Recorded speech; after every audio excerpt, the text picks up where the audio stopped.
Najah Amatullah, and this is the first edition of Weekend Entrepreneur. Um, I am a Younique presenter and a Shaklee distributor, and I have been doing Shaklee longer and Younique for only about 6 months.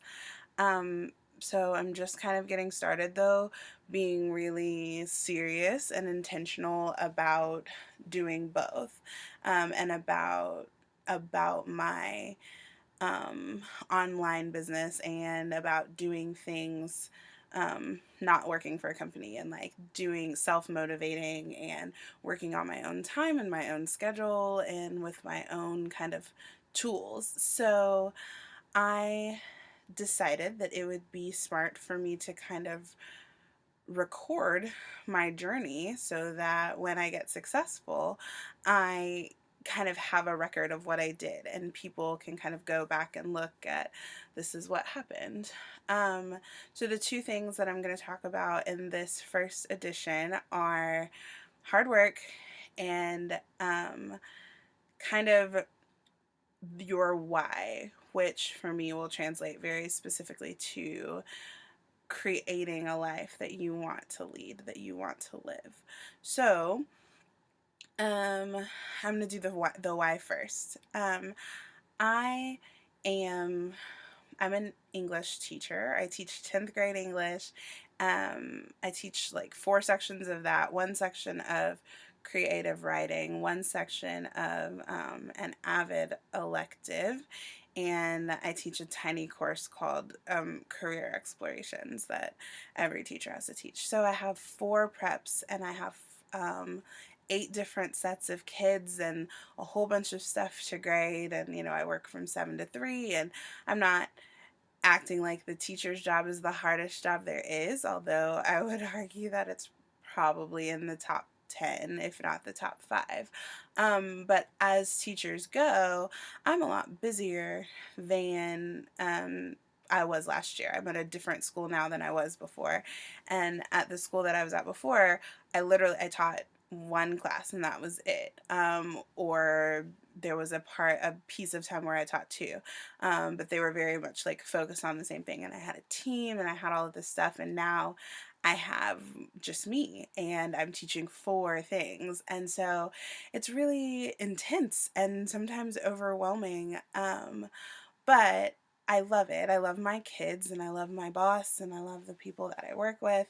Um, I just know that the stress level is probably not something I'm going to want to maintain for my whole entire life. Someday I'm going to be married. Someday I'm going to have kids. And I'm going to want more time to spend with them.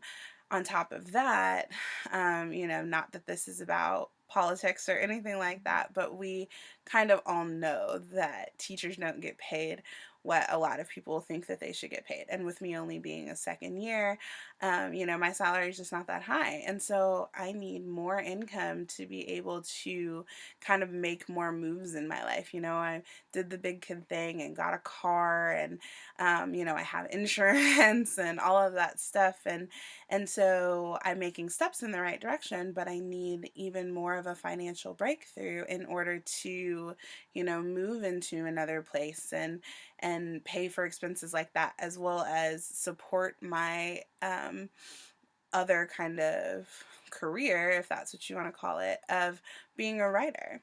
I am a poet and I perform whenever anybody asks me to. I will, go and do 2 or 3 or 4 poems here and there at various shows, and I love it with all my heart. It's um I don't want to say it's the only thing I'm called to do, because I'm starting to see where um, my direct marketing businesses are going to really aid in my lifestyle as well.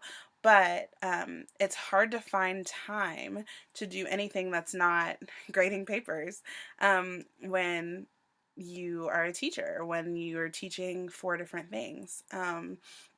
And when you really want, like, I really want to spend time, with the kids and talking to them and getting to know their personalities and, like, I have a hashtag on Instagram that's like teach life, not just books, you know? So I I have I have more needs than the money that I make can kind of sustain or support. And so I worked at the library before I was a teacher, while I was working on trying to find my certification and things of that nature. And I loved it because I love to read. I'm a huge word nerd, and I want to write books. I have a book of poetry, but I want to write full length books, and be able to be a part of that community. So I loved my job at the library. I loved seeing all the new stuff come out and always knowing what was going to what was hot right now, like what authors were the most prolific and who was winning awards. I loved it. Um, and of course, I had to quit. I didn't have to quit, but I chose to quit because I didn't think that I had time to stay sane and teach and have a second job at the library. So I left it. Since I've been teaching like a year and a half now, I have had several opportunities. I've had several times where I'll see my friends from the library system, or I'll see my friends, um, like my boss that I used to work for, or I'll go into the library and I'm like, oh my gosh, I miss this job, partially because I miss the books, but also because I miss the income. But I realized, silly me, it seems so much easier to show up and clock the hours to make, $200 a week, $400 a paycheck, whatever, um, than it does to sit down for 20 hours a week and say, 5 to 9, this is my work time today.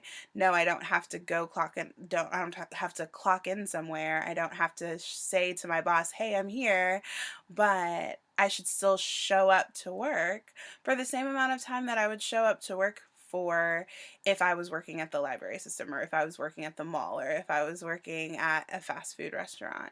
So that was a nice little segue, from the why I'm doing it, to make ends meet, to be able to pay off my debts and my bills, and then be able to like do things with and for other people, and then hard work.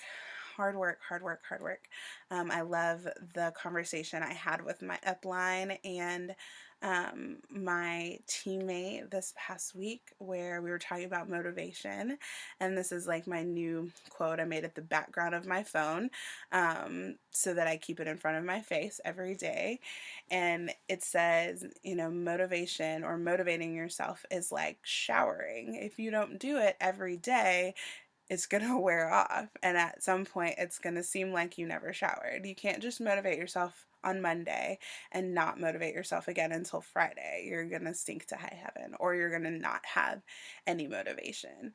And so, um, finding something every day that motivates, and finding something every day that keeps you going, and that will make you sit down and clock your hours, even though you're clocking them on your own computer, on your own time, in your PJs, if you want to. So working hard, working smart, and being dedicated to the reason. I don't want to spend another year. Today's only the 4th. I don't want to spend another year thinking, oh my gosh, I need to get a second job so I can pay off these bills. No, I just need to work smart with the tools that I already have. I have 2 businesses with all of these resources and all of this great stuff, my all natural cosmetics products, and my all natural health products, protein shakes, and supplements that can really aid and assist you. I feel great when I have had my shakes and I have all the nutrients in my body, and I can eat food and not have to worry about still feeling malnourished or still feeling hungry. And I think that I look cute. I don't know about you guys, but my 3D fiber lashes and my, precision eye pencil, like, I wouldn't sell stuff that I didn't believe in. But I still have to put in work of talking to people and doing research on my products and seeing what the trends are in my company, in 2 companies. As far as the entrepreneur side, working smart, would it be easier to only do one company? Maybe. But for me, because I know myself, and I think you do have to know yourself, I know myself and I know that I need balance. And so when I am doing only Shaklee, sometimes I get a little too kind of granola. I don't know if that's a phrase that you guys are familiar with, but like too hippie, like, whoo, all we do is eat vegetables and drink smoothies and water, and we don't drink coffee and we don't go to Starbucks and we don't eat fast food. Like it can be kind of overwhelmingly conscious. Not that that is a bad thing. I totally believe in sustainability. I totally believe in consciousness, but um I personally need to be able to balance it with hot pink and sparkles and earrings and makeup and glitter and fashion blogging and cute outfits. So for me, it works wonderful to be able to provide both of those aspects to clients and to be able to provide them for myself. Um, so that is a lot about me, and those are my two tips for starting out creating a life that you're going to want to still live in 10 or 15 years, or creating a foundation for a life that will be even better or even more built upon in 10 or 15 years. So, why are you doing it? And it needs to be a good reason, and it needs to be a thorough reason, and it needs to have some umph behind it, you know? And then remembering to work hard and work smart, because you could be working hard somewhere else, or you could be working hard from your living room couch or your bedroom or your laptop or your iPhone. So that is my kind of like mantra for this week, and those are my tips for the week. Follow me on all the socials. No, not all the socials. On Instagram, Twitter, um, Tumblr. Najah just is. Tumblr is Najah just is. Instagram and Twitter, Najah Amatullah, NajahAmatullah. You can also find poetry stuff there if you're into that. Truth, beauty, and inspiration. I'm on Facebook. Um, not Snapchat, not Vine. YouTube channel, Najah Ama. So thanks for watching, and I'll talk to you guys next week.